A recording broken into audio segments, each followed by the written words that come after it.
Hi guys, நான் தான் உங்கள் ஜெஸ்டினா சாரா. குட் மார்னிங் எல்லாருக்கும். வாங்க இன்றைக்கி நம்ம வீட்டில் என்ன சமைச்சிருக்கோம், என்ன சாப்பிட போகிறோன்னு பார்க்கலாம். நைட்டு வச்சு பார்த்திங்கன்னா மீன் குழம்பு இருக்குது, அதுதான் நம்ம சாப்பிட போகிறோம். ஜிலேபி மீன். வாங்க சாப்பிடலாம்.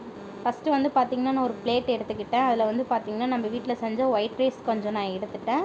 நைட்டு வந்து பார்த்திங்கன்னா சொன்னேன் இல்லையா, மீன் குழம்பு வச்சோன்னு, அந்த குழம்பு வந்து பார்த்திங்கன்னா நல்லா சூடு பண்ணி வச்சுருக்கேன். நல்லா நிறைய ஜிலேபி மீன் இருந்துச்சு. அதில் சூடு பண்ணி எனக்கு வந்து பார்த்திங்கன்னா ஒரு 2 பீஸ் மட்டும் நான் வந்து என் பிளேட்டில் நான் போட்டுட்டேன். ஏன்னா அவ்வளோதான் என்னால் சாப்பிட முடியும், குழம்பு மீன் அப்படிங்கிறனால. ஸோ குழம்பு வந்து பார்த்திங்கன்னா வேறு லெவலில் இருந்துச்சுங்க. உங்களுக்கு நிஜமாலுமே சூப்பராக இருந்துச்சு. நான் அது வந்து வீடியோ போஸ்ட் பண்ணுறேன், எப்படி குழம்பு நாங்கள் வச்சோம் அப்படின்னு சொல்லிட்டு. அது போக மீதி கொஞ்சம் மீன் வந்து பார்த்திங்கன்னா பொரிச்சு வச்சுருக்கேன் நான். இது எல்லாமே தலை, முண்டம் இதெல்லாம் இருக்குது. எனக்கு தலை தான் ரொம்ப பிடிக்கும் மீன்லேயே சாப்பிட்றதுக்கு. எனக்கு ஒரு 2 தலை நான் வச்சுக்கிட்டேன். இப்போ வந்து மீன் குழம்பு வந்து பார்த்திங்கன்னா கொஞ்சம் ஊற்றிட்டு லாஸ்ட்டு நம்ம கொஞ்சம் ரசத்தில் சாப்பிட்டா தானே சாப்பிட்ட மாதிரி இருக்கும். ஸோ ரசமும் நம்ம வந்து பார்த்திங்கன்னா காலையில் சூடாக, அது காலையில் ரசம் வச்சுருந்தேன் நான்.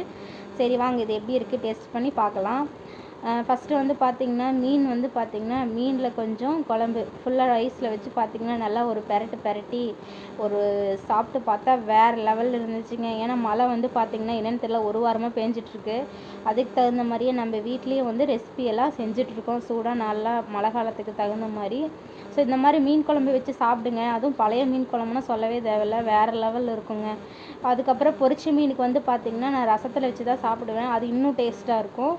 நீங்கள் எல்லோரும் என்ன சாப்பிட்டீங்க அப்படிங்கிறத கண்டிப்பாக கமெண்ட்டில் சொல்லுங்கள். இந்த வீடியோ பிடிச்சிருந்தால் லைக் பண்ணுங்கள். Thank you all. பாய்.